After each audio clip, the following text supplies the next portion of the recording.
à Victor et à Thierry. Merci. Et surtout demander à Victor comment ça s'est passé ton week-end. Ça m'a éclaté la partie des itérations sur la mallette de voyage. Ouais, j'ai un peu détaillé, j'ai un peu modifié les trucs, mais c'était pas mal. Ça, en tout cas, merci beaucoup Victor. À toi, vas-y, c'est parti, 10 minutes. Allez, c'est parti. Bonjour à tous, je vais vous parler aujourd'hui un petit peu de WordPress, donc derrière ce nom un petit peu bizarre que tu n'as pas forcément compris. ACF, c'est un plugin qui est rattaché à WordPress. Ça marche pas, si.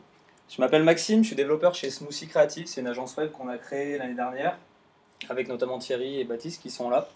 Donc on fait toutes sortes de sites web et d'applications web. Et moi je me suis spécialisé dans tout ce qui est WordPress, c'est un CMS que j'aime beaucoup. Donc avant de commencer, j'aimerais faire un petit sondage, savoir qui c'est qui utilise WordPress actuellement ou qui a utilisé WordPress. Ah bah ça va, je m'attendais à moins de main levée. Qui l'utilise actuellement régulièrement pour des projets, parce que c'est comme ça occasionnellement, un petit peu moins. Et qui connaît du coup déjà le plugin ACF, Advanced Custom Field. Bon c'est cool, comme ça je ne vais pas parler d'un truc que tout le monde connaît. Surtout ce que j'aimerais savoir aussi, à juste titre, qui aurait un a priori négatif sur tout ce qui est CMS, framework, choses toutes faites. La même chose. Si j'avais fait un pari, j'aurais dit sur vous deux. Ouais. J'aurais gagné des sous. Enfin bon. Voilà, donc aujourd'hui, ce que j'aimerais vous présenter, alors il n'y aura pas beaucoup de code, hein, désolé pour les puristes. Hein, je voudrais vous présenter ce plugin qui va permettre de faire des mises en page très poussées sur votre site, qui soient administrables et que ça reste très simple. Donc WordPress, pour vous rappeler, c'est un CMS qui est gratuit, open source, codé en PHP. Il vient de fêter ses 10 ans d'ancienneté, là, il date de 2003. À la base, c'est une plateforme de blog qui a évolué, et du coup, aujourd'hui, c'est un peu le CMS le plus utilisé dans le monde. Donc quelques faits, c'est pas des chiffres exacts, alors m'en voudrez pas si je suis pas à jour. Mais récemment, c'est à peu près 54% de part de marché des CMS qui sont utilisés sur le top 100 000 des sites. Donc devant ses principaux concurrents Drupal et Joomla.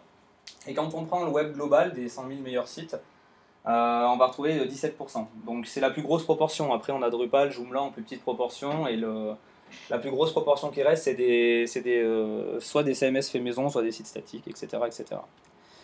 Hop là. Les avantages que j'y vois, moi, c'est que c'est une plateforme qui est assez ergonomique, qui est facile à installer, qui est aussi facile à maîtriser. C'est-à-dire que si vous n'êtes pas un gros codeur, même si vous ne connaissez pas trop le PHP, vous pouvez assez rapidement le maîtriser.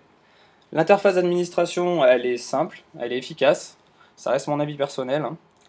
Il y a une communauté qui est très active, donc plein de développeurs au niveau des plugins, au niveau du cœur de WordPress aussi. On a peu de vulnérabilité et de bugs par rapport à des solutions comme Drupal où il y a souvent beaucoup plus de tickets ouverts. Et si vous avez besoin de trouver des plugins pour améliorer les fonctionnalités ou trouver des thèmes, il y en a énormément qui existent. Voilà, pour ceux qui n'auraient jamais vu WordPress, côté public, le thème de base il est vraiment très simple. On a un titre, un menu administrable, la liste des articles avec une image à la une, une sidebar avec, vous pouvez mettre les derniers articles, derniers commentaires. Donc ça c'est vraiment le mode blog de base, hein. WordPress a été vraiment fait pour ça à la base. Hop. Côté administration, donc une fois que vous êtes connecté, vous avez un menu sur la gauche qui va vous permettre d'écrire des nouveaux articles avec une interface comme ça.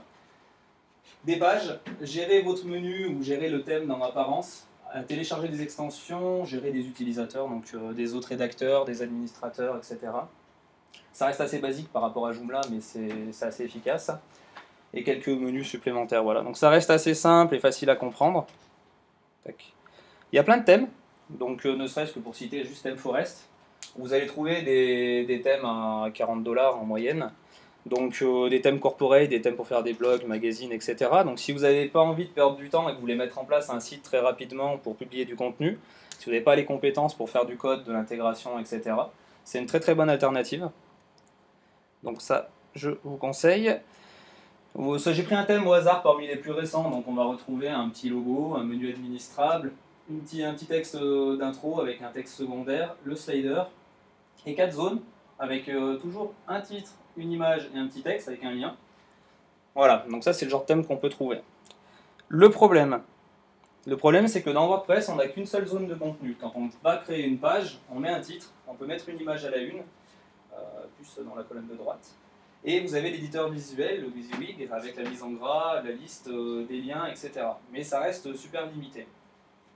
Donc le problème que j'ai eu, moi, dans le passé, que beaucoup ont eu, c'est de se dire, bah, pour faire une mise en page poussée comme celle-là, comment je vais m'y prendre? Est-ce que je vais écrire du HTML et du CSS directement dans ma zone d'éditeur? Je pourrais, hein, on a un petit onglet là qui s'appelle texte, où on peut écrire du HTML.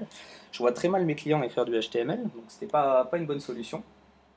Alors les thèmes, ils ont utilisé plusieurs systèmes qui étaient déjà présents dans WordPress, c'est-à-dire pour faire une mise en page comme ça, on va pouvoir faire appel à plusieurs sections de WordPress. Donc pour notre page d'accueil qui va posséder un slider, plusieurs zones de contenu, on va pouvoir écrire une partie du contenu ici. On va pouvoir rajouter un type de publication qui s'appellerait slider, on pourrait écrire plusieurs slides. Donc après on les lit d'une certaine manière à notre page d'accueil. Dans l'apparence, on a des widgets, donc c'est les sidebars, c'est les petits widgets dedans. On peut mettre des zones de contenu, les derniers articles ou des choses comme ça. Les zones du contenu, c'est du texte brut. Donc c'est ce que font les thèmes habituellement. Donc pour les zones du bas par exemple, ça veut dire que les images vous les importez à la main, donc vous mettez le code à la main. Donc là ça devenait vraiment problématique parce que je ne pouvais pas me permettre moi à mes clients de leur vendre une solution simple et super administrable, faire une mise en page poussée et leur dire que ça reste simple alors que finalement ils doivent aller à 4 ou 5 endroits différents dans WordPress pour éditer qu'une seule page. Donc c'est bien là qu'il y avait le problème pour moi et j'ai découvert du coup il y a 1 an et demi, 2 ans maintenant le plugin Advanced Custom Field, ACF. Donc il est gratuit, il a été développé par un Australien qui s'appelle Elliot Condon, et vous trouvez son plugin sur le site Advanced Custom Field. Il y a une partie payante, une partie gratuite, hein, mais la plus grosse partie est gratuite. Donc pour ceux qui auraient déjà fait du Drupal, il y a un module qui s'appelle Views, c'est un petit peu l'équivalent, en mode plus simple, c'est encore une fois mon simple avis. Donc dans WordPress, dans l'admin, il y aura une zone qui s'appelle ACF, et vous allez pouvoir créer des types de champs. Et vous allez pouvoir assigner ces nouveaux types de champs additionnels. Vous allez pouvoir les assigner soit à la page d'accueil, soit à une page spéciale pour les articles, là où vous avez envie en fait. Donc on se retrouve avec une interface toute simple comme ça, où vous avez un petit bouton ajouter, et vous allez ajouter des autres champs texte, des autres champs images, etc. Donc je vais vous présenter un petit peu ces champs. Donc on a le champ texte tout simple déjà, donc on peut en rajouter autant qu'on veut dans une page, comme ça on peut créer plusieurs zones de texte, une en haut, une en bas, etc. L'objectif c'est que l'utilisateur final, le rédacteur, il puisse écrire des pages de contenu sans se soucier de la mise en page. Il sait qu'il a 4 zones de texte, il remplit ces 4 zones de texte, et c'est automatiquement le thème qui met en page en HTML, CSS par un template qui est déjà programmé. Donc vous pouvez faire un champ texte qui est vraiment tout simple, ou alors avec l'éditeur visuel pour retrouver les fonctionnalités avancées de WordPress, dont l'ajout d'images à l'intérieur d'un texte par la médiathèque que je vous montre juste après. Vous allez avoir aussi des champs images et fichiers. Imaginons que dans une page, vous présentez un produit dans votre catalogue, vous voulez insérer des images de votre produit, il y a un champ image, vous cliquez sur ajouter une image, et là où c'est bien fait, c'est que c'est relié à la médiathèque de WordPress, donc il y a une médiathèque dans WordPress pour gérer toutes vos images, vos fichiers que vous allez importer. Donc ça va pointer dessus, et ce n'est pas le cas dans la plupart des thèmes que vous trouvez sur ThemeForest. Il y a souvent des endroits préprogrammés pour insérer des images, mais ça passe soit en direct par un upload, ce qui est assez sale, j'en vois certains sourire dans la salle.